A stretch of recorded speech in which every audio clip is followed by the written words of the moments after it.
top 100 best PvP tips. I spent a lot of time thinking about 100 tips for PvP in Arc Ascendant. I divided this video into 3 sections: early game, mid game and end game. Let's get into it. A female character will have a smaller hitbox than a male character. However, a male character hits slightly faster than a female character. There are even a couple rat holes that you can only fit through with a female character.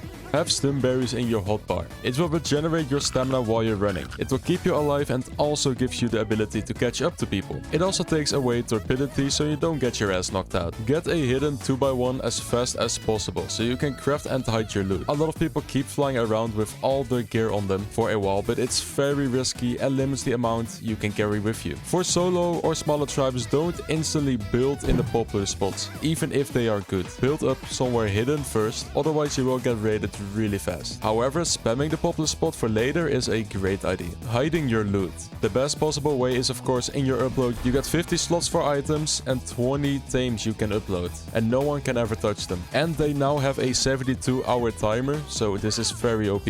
Other ways is by having a Sky Quetzal, hidden 2x1s, hidden Pelovias or Reapers, or hidden Vaults and Vacuum Bases. Use the marking option. You got here the waypoints tab. You can actually add waypoints, like I got here, with all these desert drops. So if there is something that you want to farm or whatever, and you're not 100% sure where it is, you can just put it here. It's very easy. And if you press on them, you can even see where they are right in front of you. Spam sleeping bags everywhere while traveling around. Sometimes if you die or disconnect from the game, get clapped by another player, whatever, you can save your tame and maybe even your loot if you just have bags nearby. Don't have all your loot in one spot. Early game, you want to spread it out in one of the hidden options I said earlier. Don't have all your hidden loot in one place. The obelisk doesn't matter that much since no one can touch it. Have some in the Sky Quartz, have some in 2x1s. If you have everything in the same place, if anyone finds it, you're gonna be back to 0. This also counts for end game. Instead of only having one war room, you do want more. Have a second war room off server or even on the same server. There are so many exploits and cheats and whatever that your base can be gone out of nowhere. Whenever you need water in your base, with a full canteen, you can actually fill up an entire water tank and it will not drain the water. Like you can see, I don't know why this is, but you basically have unlimited water. All you have to do is sometimes come back here and hold E on the canteen, or even a water skin or water jar works. Spend more time scouting. This is the most important thing you can do. You can find loot, people, raids, anything. A good find can snowball your entire wipe. A lot of people complain that they don't find anything while other people find the big stashes. It's simply because those guys scout a lot more than you. Don't forget to carry grapples, parachutes, and of course the whip. A lot of people still don't carry them. Please don't be a bob and be prepared for anything. Gas grenades. These are really underused early game. It is such a OP weapon. I got 20 fortitude and my torpidity goes up so fast. Especially early game when people are not wearing tech gear, don't have gas mask or anything like that. Gas grenades are OP. With 20 fortitude to not get knocked out by one poisonade, you're gonna need around 100 stim berries. And they are also very easy to make. Extinguisher grenades. These things work great against people with flamethrowers. And of course power mains. Now it's just a normal kitty.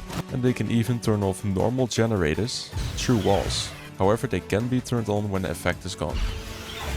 Using commands for better visibility and for better FPS. If you think it's too dark, you can go higher like Gamma 4 or Gamma 5, which I think is a bit too bright. I like 4 or 3. And for better visibility and FPS, you can also do r.Fog 0, which removes all the fog, and r.VolumetricCloud 0, which removes the clouds, and you got show instant grass. This will remove all the useless grass, which helps your performance a little bit and you can see players more clearly.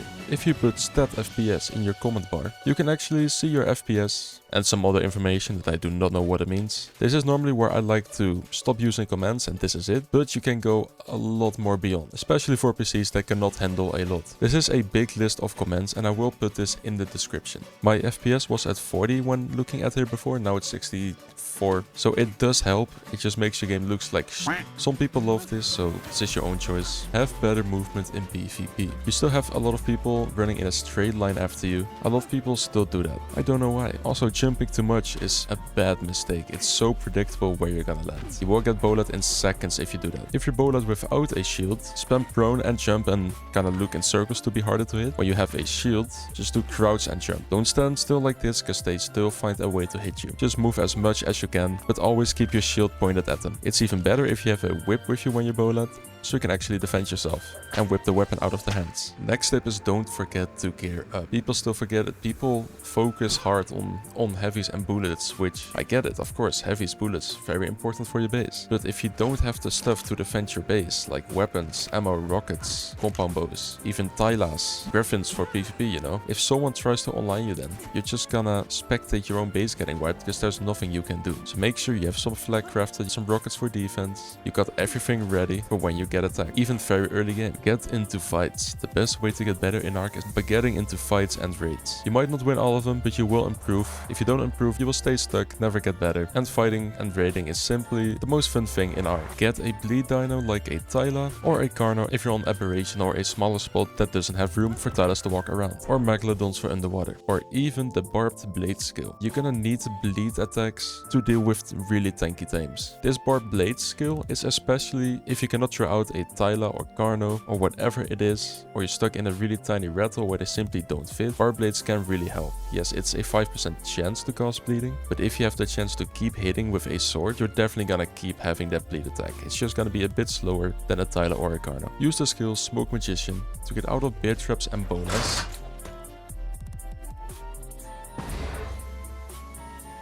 Like you can see, don't walk into a different trap, because then you will be stuck. You can even use it to de-aggro PvE.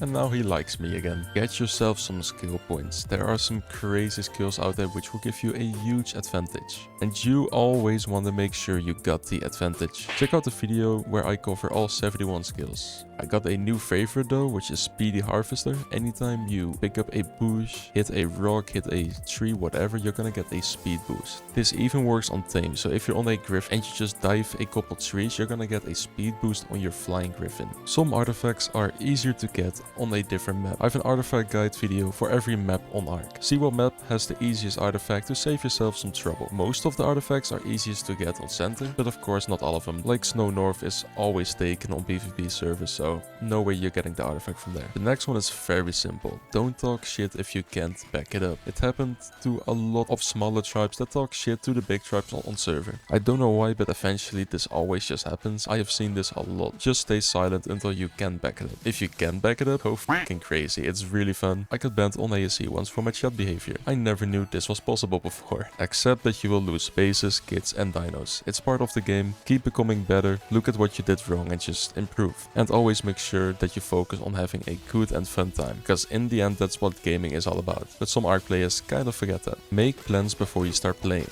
Make a plan of what you're gonna do, who is gonna do what. This will give you the best progression and make sure you're not wasting time doing nothing. However, this is Ark and anything can happen at any time, but having a plan is still very good. Use a whip or grapples to save your tribe mate out of Ebola. Or when he is grappled, you can grapple him back. This is especially useful in caves and stuff. And whenever you hear that he's Bola, just whip him out or grapple him back into your turrets. If he gets knocked out, grapple him instantly, because you don't want him to be caged. A whip is always useful to have since you can pick up stuff, dismount enemies of flyers like PTs, and you can even move your dinos even if they are overweight, which is really nice. This of course also works for flyers that are in a cave that you can't ride. You can kind of put them in position by using the whip. Make really good food and water recipes by leveling your character fully into crafting skill, then eating a vocal chili, light your campfire, put 50 dust into the campfire, press make recipe. You can customize it however you want and make recipe. Now we got a recipe that gives us 477 food, 477 HP, and same with stamina. Don't be lazy and make these really cheap food recipes. If you don't live on a map where you can get dust easy, just get a dust gacha. It's gonna give you more than enough dust crystals to get enough food so you never have to worry about food and water again. Learn the best way to get blueprints. Constantly try to get better blueprints. Without good flag and saddles, you simply won't win. Of course, you got the red and purple OSDs, which are great. You got this ice worm cave, which is great. You got center caves. You have so many options, and a lot of great YouTubers already have very nice guides about farming blueprints. Use your orbit cam a lot when moving around, soaking, doing anything.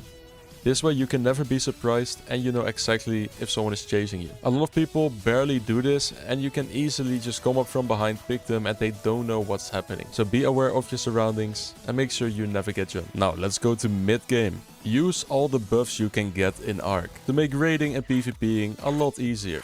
You got soups like Shadow Steaks, Vocal Chili. You got Mad Brews, Veggie Cakes, which gives 500 HP to Herbivore Dinos. You got the UT Raw, which gives more damage and damage reduction. You got the Drakelings, of course Snowhall and Deodon for healing. You got the Altar for the cold. Pyromain also gives you that buff. There are so many buffs in Ark. Make sure to use them to give yourself the advantage. Hazard suits not only protect you against radiation, but also against flamethrowers and even the jellyfish stun. Use Zeppelins to wipe heavy bases easily. Like you can see here, there's a bunch of heavy turrets here, but the Zeppelin barely takes any damage. He even barely gets shot. You can even hop off, play some C4, take your time, hop back on, and you're still at half HP. Of course, he's not invisible, so early game the Zeppelins are very OP. Be careful of them. A lot of times you can actually body soak some tech turrets or plant X because of the splash damage. Like you can see here. I'm soaking this tech turret. Because it's trying to shoot me. Okay, it's already soaked because I put barely any in it. This method does have a lot of trial and error, so the chance you're gonna die a couple times is definitely there. This works great with edges like this, and a lot of times this also works with dead bodies. Especially carbos, because you're gonna use them for soaking, of course, and when they die you can just hide behind and soak a couple tech turrets. You have to be careful of heavy since it doesn't really work like that. However, this is still a great method of soaking a bit without actually using soakers and not having to heal them up. For offline raids, go to NA servers when it's nighttime or morning for NA people, and go to EU servers when it's nighttime or morning time for EU people. It's that simple. You can find some offline bases. This does not always work since some people simply play in the night or in the early morning, and of course some people might be from Europe but play on NA servers with their tribe. Grieve your enemies, especially on a new wipe like a new small tribe server or early on in ArkPog. Destroy their outposts, teleporters, grieve their tames if they have like an RG outside early game or anything, snipe it. It might be really annoying to tame snipe or to get tame sniped, but it's simply how you're gonna win. If you make sure they don't have the tames to defend themselves or to farm and they keep having to focus on that, you're gonna have a huge advantage. That's why the worst thing you can do if you get griefed is not grieve back. Since you're basically restarting the whole time, taming new RGs, taming new griffins, whatever, they are just chilling, grieving you sometimes, and they have no setbacks. How to win raids and defenses. Most of the time it comes down to two things. It's either time or resources. One of them is gonna run out for one of the tribes. Early game it is mostly gonna be resources. Either the defender or the attacker is gonna run out of resources or out of tames to keep raiding the base. However, on small tribes or official, people have a lot of stuff. People are so rich they can probably keep going for days. So then it is time. If you don't have the time, you have to be very aggressive. If you're defending, flank the FOB, get the main FOB off server. You have to attack before you're running out of time. If you're low on resources, you have to play a little bit more careful and simply make sure your enemies are gonna run out of resources before you do. Of course, that's a lot of skill because you need to kill them more than they kill you. You have to make sure that you kill their tames by using a bleed dino or by grabbing it with a car key when they throw it into your cave. Anything to get rid of their resources. Have a lot of teleporters around the map. This way you can flank your enemies, and especially on extinction there is a lot of alley veins everywhere. If you have teleporters near there, it is great for farming, and if your tribemate gets attacked, you can teleport to the teleporter and help your tribemate really fast. Make sure to have red holes that are very OP blocked off, or have people that you know built in them. Mesh holes near your base, have them blocked off, but don't build into the mesh hole since you can get banned for that sometimes. And strong FOB spots around your base. Make sure that you block them. Use every single turret type. This is gonna make your base a lot stronger. You got tech crop plots, which you can also place in caves right now. So place them in your cave. This is gonna make turret running a lot harder if you get hit by one of these plant X seeds. And of course, on any base, it is very cheap to place. Even end game, place plant X. Normal auto turrets. I like to have one normal auto turret on only wild dinos. This is just so they cannot soak it, but it will still shoot rockets. But I like to have only one because it is pretty weak. Heavy turrets, you of course need these against rockets and just damage on the character and whatever. Tech turrets are gonna be your primary damage turret. It also does a lot of damage against zeppelins and rock golems, so they become pretty useless once you have these guys. And they can shoot players of Stegos, because they do splash damage. Very important, and these are the easiest to fill. Teslas. These things are very OP. You get charge, which is only useful against players, so you can put this on players only inside of the base as an internal. That's completely fine. You got Bright, which is a stun, which is great against steppies or just people trying to run into your tower or base. And Volatile, which makes sure that your enemies take a lot more damage. You should have the Bright and the Volatile kind of 50-50 split, and you can have a charged as an internal. Hive turrets. You cannot place these everywhere, but these are very important if you're outside. If you fill them up, they are only good for about 6 hours, so you can just fill them up whenever you're about to go offline. And of course, whenever you're getting attacked. But you're probably not gonna have these running 24/7. Even this, you got chain bolas, which you can use to bola big dinos. Be more aggressive than your enemy. You don't want to just sit there defending while they slowly chip away your turrets and your ammo. You want them away from your base as soon as possible. It's even better to fob their fob outside of your base, so they are not directly attacking your main base. And this way you can even hit them from two sides. Some of your teammates from inside the base and some from outside. Now we got gauging. I personally hate that this is in the game, but it's a very OP method of raiding. Gauge the enemy by bolaing them or grappling them, and then throw narc nades or shoot them with shock darts. Once you put handcuffs on them, make a little box with an airlock and handcuff him to the bed. To make it even safer so he cannot escape later, you can place a cellar door so you can just simply fly out with a tech suit or something and they simply cannot fly. The only problem is then people could snipe him if you open the cellar, so be careful of that, because his tribe mates will try to save him. You can even put up a force field once he is stuck in there. Make sure to have aircos so it's not too hot or too cold for him. This way his food and water will drain very slowly. And make sure to defend it, because his tribe mates will try to free him. Learn the best way to get blueprints and constantly try to get better blueprints. Without good flag and saddles, you simply won't win. Of course, you got the red and purple OSDs, which are great. You got this ice worm cave, which is great. You got Santa caves. You have so many options, and a lot of great YouTubers already have very nice guides about farming blueprints. Have a escape plan when shit hits the fan. Like a teleporter to a different defended place on your own server, with other words like a second war room, which I talked about before. A transmitter to transfer off to a whole different server with also a different place. Especially in Rattles, you want to make sure you got a different place with a linked storage box setup if you don't have teleporters yet, because otherwise you're just stuck. There is no way to get resources to your base and nowhere to get stuff out of your base. So make sure you have a escape plan. Homing missiles are great for people on PTs, Archies, Griffins, basically smaller dinos, and for people in tech suits, since tech suits don't have a lot of Dura unless you of course have capped ones or ones from missions. As long as they don't have really high Dura flag, homing missiles will do a really good job at killing your enemy. This next tip makes a lot of sense, but I just never knew this. You got of course the homing missile, but did you know you could actually use a flare gun to redirect the homing missile? It really makes sense when you hear it, but I never knew this. I saw this for the first time on the Outcast channel. Now, is this very... It still went there, holy shit. Now, is this useful? Yes and no. It really depends on your enemy. I would not always carry flare guns with me for the 1 out of 100 time that I'm gonna need it. But if I know that my enemies use homing rockets, then yes, they are very cheap to make. So if you know that your enemy is using homing missiles, use them. Raid for ammo. Don't sit in your base crafting all the ammo that you need. It's very boring, and most of the time you can get a lot of ammo by just going out and simply destroying towers or random ass bed heavies that you find.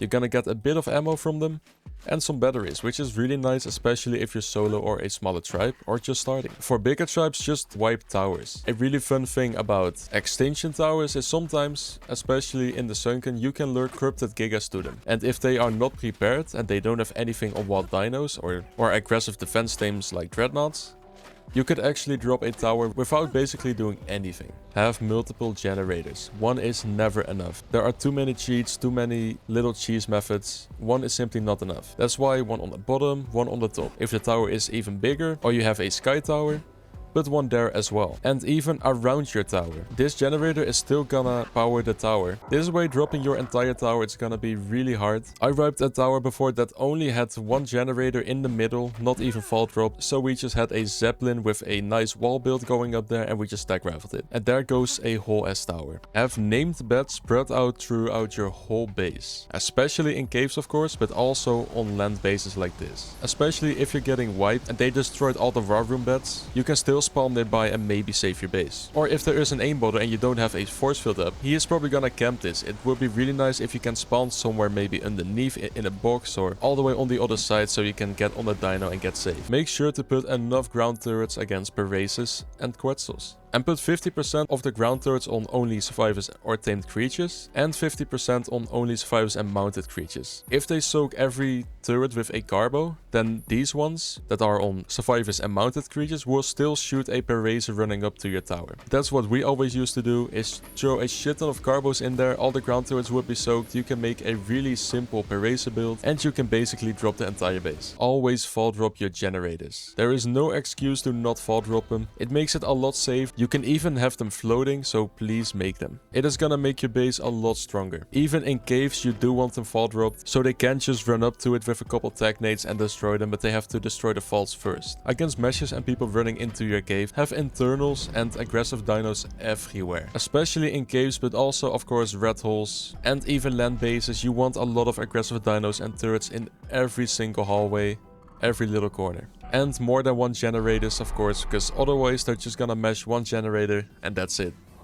Now your whole wall is down. Also, having multiple connection points is gonna make your base a lot stronger. If this base gets meshed and all the cliff plats are getting dropped, it will still stand because it is end connected to the sides and to the bottom. If you have a floating war room, make sure it's connected to the top, to the sides and the bottom. Use a lot of pillars, door frames, railings, bear traps, even stegos, power mains, turtles, anything you can to delay the enemies from making progress. So they have to destroy it, they have to kill your stegos, they have to kill your carbos. This is gonna win you a lot of time. Also a little extra if you're playing against cheaters. Have a full wall somewhere in the back. This saved one of our bases a couple times, because some of the speed hackers or whatever they are doing kinda got stuck in this wall and got shot by every turret. I don't know why this happens, but it worked I guess. Use a vacuum to kill any underwater dino that can't live on land instantly.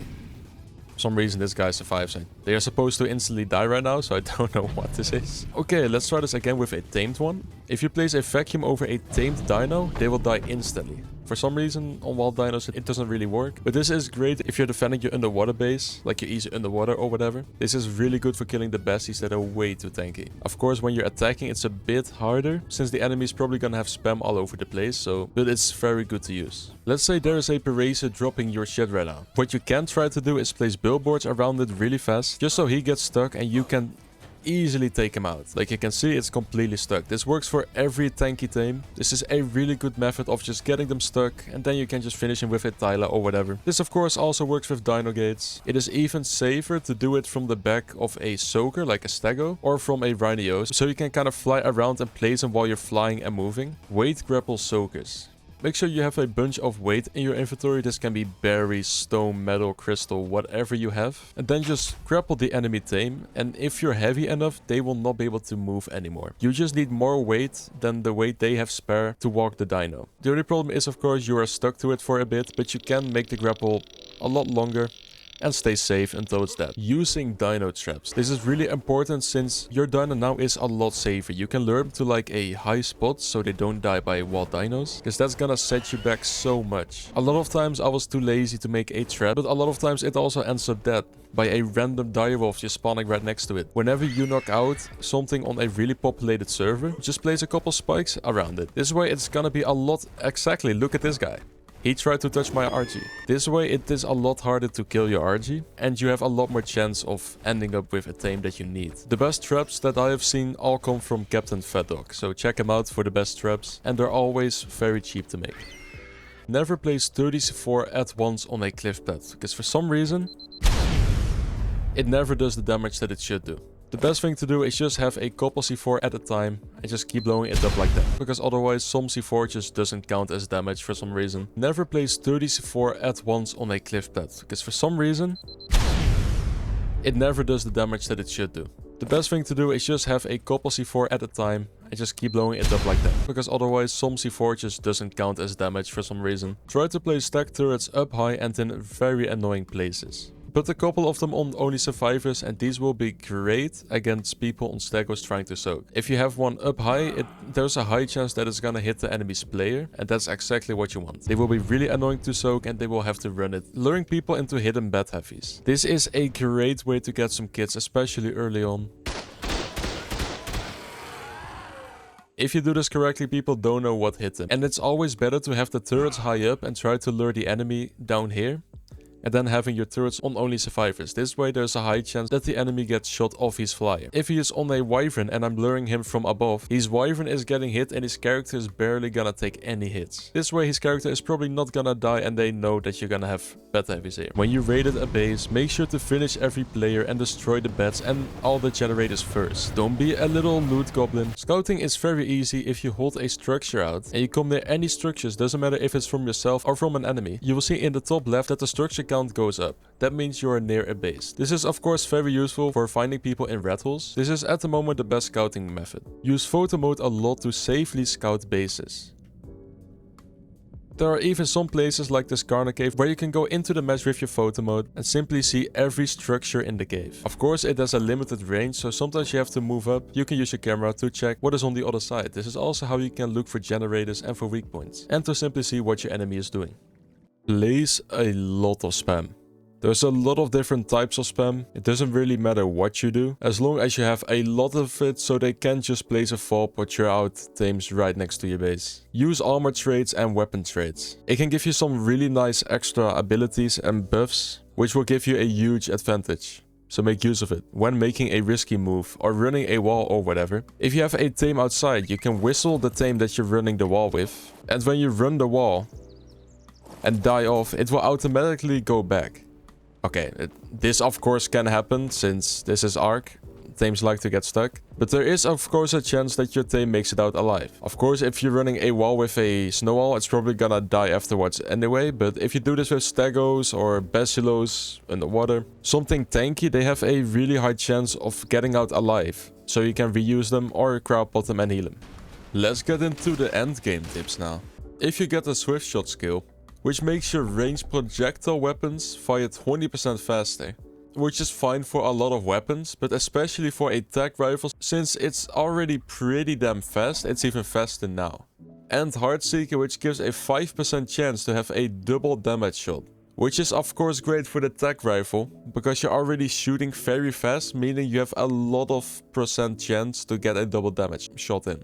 So with a prim tech rifle,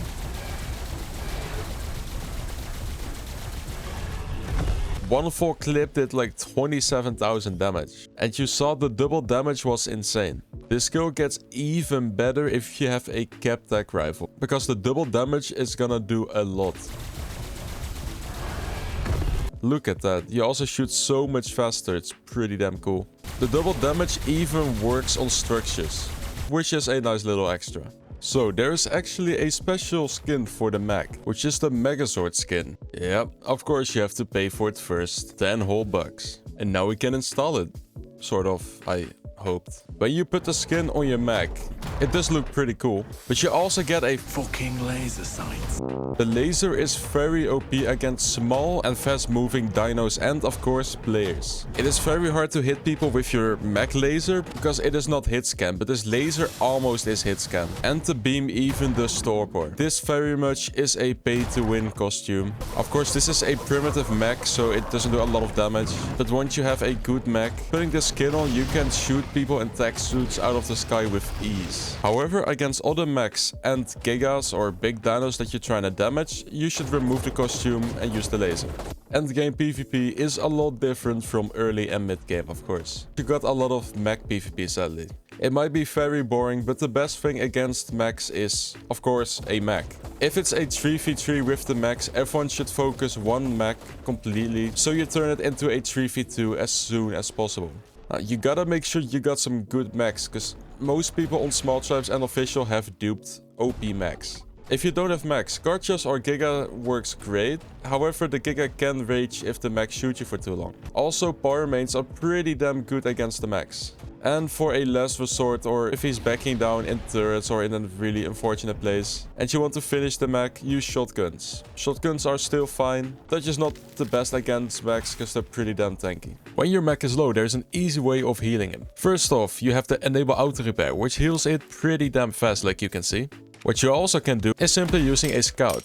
These are very easy to get, you just hold them close and they will repair. If you have trimates, you can even do this with more scouts. Now you can see it heals pretty damn fast. You can shoot any weapon underwater by simply double tapping with a tech chest piece and shooting.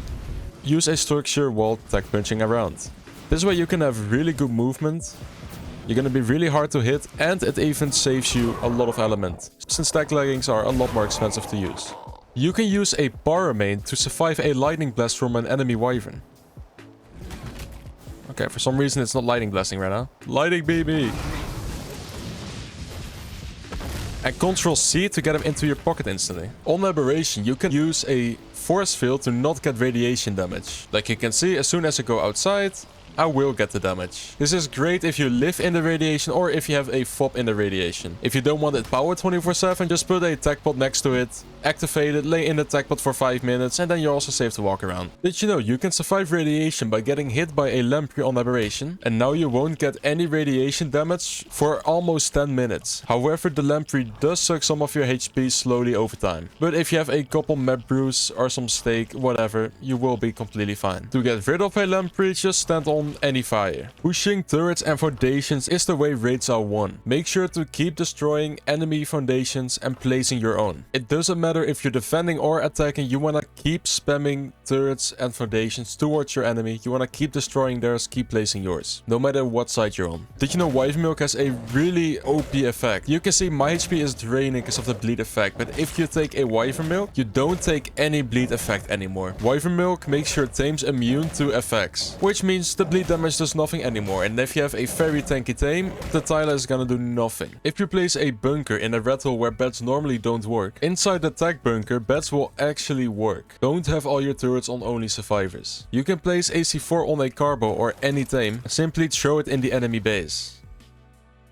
Well, that was a really bad example. But you can whistle carbos trap with C4 towards door frames, ground turrets, anything you want to blow up. Of course, it's an open world basis. It's gonna be a little weak since you're gonna need a lot of C4 for a door frame. Since it is not gonna be directly on it, most likely, you're probably gonna need like 4 or 5 per door frame. But it's still worth it if they have all the turrets on only survivors. This is especially OP in caves. If you just soak all the turrets on players and tames, you can whistle carbos with C4 trap to them and it will be 6 times damage. That's when you do crazy amount of damage with this. Luring corrupted tames to bases. The best thing you can do is lure Gigas down to the sunken entrance. My favorite tame to do this with is a Mana, since you can take out all the other tames that are trying to distract you, and you can simply walk faster than a Giga, so it's really easy to do. Especially the Skylight spot can suffer from this. If they don't have any aggressive tames, or they simply don't have turrets on all targets, you can just lure them into the tower, and it will do massive damage if they're stupid enough to not be prepared for it. You could actually be taking down towers and getting free ammo. But most people are not that dumb, so they probably have or aggressive tames or turrets on all targets. The tech gravity grenades. These guys can help you by yeeting dinos into places you want them to go. What? Blue is to suck him inwards, and orange is to shoot him out. So if you throw it behind him now, he will be yeeted down into the death barrier. The tech gravity grenades can also help you get over obstacles. Like you can see. If you hold W, you're not gonna go too far. This way you can get onto natural cliffs, places that you normally wouldn't be able to get to, or over spam like gates without having to destroy them and notify them that you're soaking. A very OP method of getting rid of some nice heavy turrets or some walls in underwater caves is by placing a C4 on the head of the Basilo. I don't know why it went there, but whatever. And then when you go into a cave, like easy underwater, hard underwater, or anything, have your character and the C4 into the wall. Now, I have done this plenty of times in easy underwater. It's very easy. Of course, if they have a lot of turrets on players and tames, your Basilo is gonna get shot, but the C4 won't explode. Whenever you get close to a heavy that you want to destroy, put your head out of the mesh. Your character will be shot too, but the C4 will also get shot. If all the turrets on players and tames are soaked, but just have a teammate outside, pressing the C4 button whenever it needs to be destroyed. Next up, we got these little landmines. The Polovias are not used enough. Of course, early game, you can hide some loot in it, perfectly fine. But you can easily get them out with a torch or a C4. But for late game, they are still useful. You can bury them, put them on aggressive, and just have the medium range. If someone walks near it or over it, they will get knocked off their tame and stunned for quite a while. Pelovius are pretty damn strong. The only problem is, once he stuns someone, he will be out of the ground. He's not gonna bury himself automatically. So if you have them all the way in front like here, they will stun people once and they can easily kill them after. But deep inside the cave, if someone tries to run past with a healing and they get knocked off, that's perfect. Just get these guys. These guys are amazing. The Midas Touch. When harvesting a resource node with a tool, you have a 6% chance to turn that node gold. Gold does have increased health and can be harvested for more resources. You can do this with every single resource node. A good method is using a chainsaw on stuff that a chainsaw can farm, like a rock. Like you can see, the little gold puff means this is now a gold node and it will give more. And I haven't even heard the resource HP, because a chainsaw cannot harvest rock. It will cost a bit of durability, but that's completely fine. Is this worth it for farming metal? I'd say yes, only if there is a limited amount of metal near you, you can get more out of it. If you're playing on Aberration, there is more than enough metal to get yourself slot cap, so there's no need to turn it into gold nodes. And you can do this with every single node. Big trees are also very nice. Of course, you do have a chance of not getting the gold node. These big trees do have a decent amount of HP, so the chance that it becomes a gold node is there. You can also use this on alley veins. When you finished a alley vein, use the chainsaw on it, and when it's a gold node, you will get a little bit extra. Next is building into bases. This doesn't work everywhere, but it is a very strong method of raiding. The best method is to use large walls, and a tech chest makes it a lot easier. However, early game, you can also just use hedge frames with ladders. You can even use a skill called Wisp of Industry. This basically means that you sort of can fly in a creative mode way, which is a lot better than a tech suit, because a tech suit moves. If you look up, the tech suit goes up. It's very annoying, but like this, it is very easy to build up. And let's say you make a mistake and you go, oh no, the Wisp is simply just gonna get one shot, and then you can use them back in 5 minutes again. Did you know you can charge batteries by putting them in a mega lab? It doesn't even have to be powered, which is a great way, because you don't want to move to Aberration just to charge your batteries. You can also charge them in the city terminals on Extinction. I notice some people still don't know this, so now you do. Place a couple batteries in every single heavy that you have. Doesn't matter if it's open world or cave bases, whatever you have, just place a couple batteries in there. Just in case, you never know when your generator gets mashed or something or whatever. Whatever happens, if you have some batteries in your heavies, you at least have some sort of defense still. That's gonna make the odds of saving your base a lot higher. Watch the channel See the Rain. He posts a lot of glitches, bugs, whatever in the game. And this is pretty important to know, because if you know what is wrong with the game at that moment, you can defend yourself better. You don't have to use it, but you should know about it so you can kind of know what you're up against. Did you know you can swap your armor with maps? Like you can see, this one has riot gear and this one has flag gear. If you right click on it and then equip all, then you get the full set. Also, if you do it here. This way you can instantly equip a full folder. The only problem is it doesn't go back automatically after using it. If you want to win more fights, you need to know exactly where your weapons are.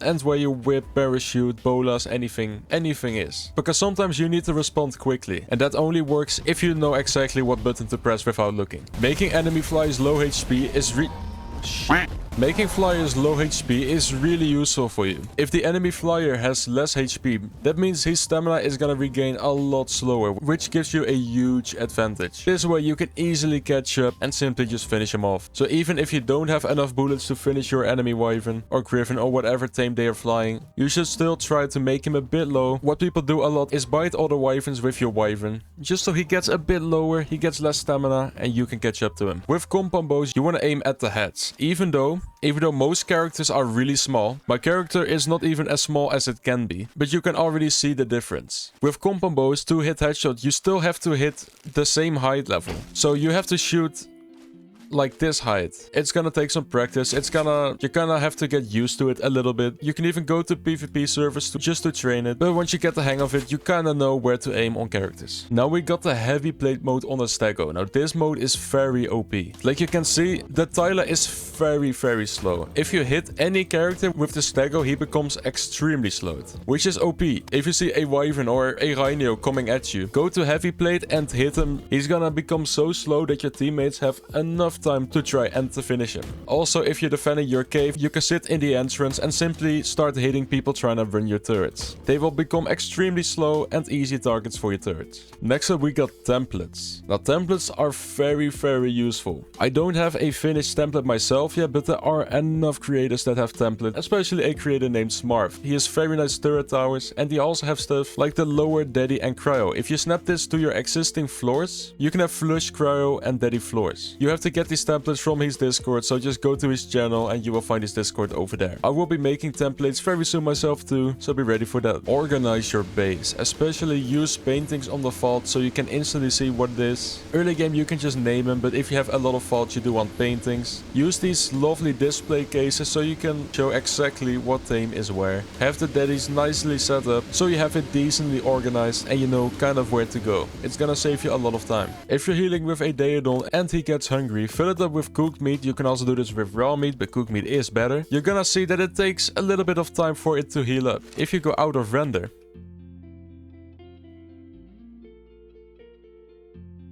and then go back into render again, he will have eaten all the meat in his inventory. Of course not now, because his food bar was not empty, he didn't eat everything, but a good level Daedon is gonna eat a lot of meat. So fill it up, go out of render and go back in, and he will instantly eat everything that is in his inventory. This is a really old trick, but I still wanted to put it in there. Did you know a buried Reaper King can actually block cryopods? Like you can see, it just knocked off it, and especially in rattles and stuff, if you throw a cryopod, it will or get obstructed or it will get pushed back. Of course, in this spot there was enough room for the cryopod to kind of bounce back and fall down here, but if there is not enough space, it will just say obstructed. This is very nice in little rattles. Of course, they can easily get it out by tech punching or a diplo or a gas bag, wyvern wing flap, whatever, but still it's an extra step they have to do and they have to think about. This is not really a end game tip, but my planning did not really go as planned. So any creature that has a passenger seat, you can always regain your stamina by simply sitting on the passenger seat. Now it's just waiting. You can already see the stamina going up. This works for any thing that has a passenger seat, but of course for a Rhino and a Griffin it is very easy to get on top of it. But for example a Tapejara, you would have to parachute and grapple back onto the Tappy just to sit on the passenger seat. You should know some distances of turrets, stack rifle and all that kind of stuff. I got a rally point exactly on a turret. We can see this turret starts shooting at 69 meters. Here we can see it's again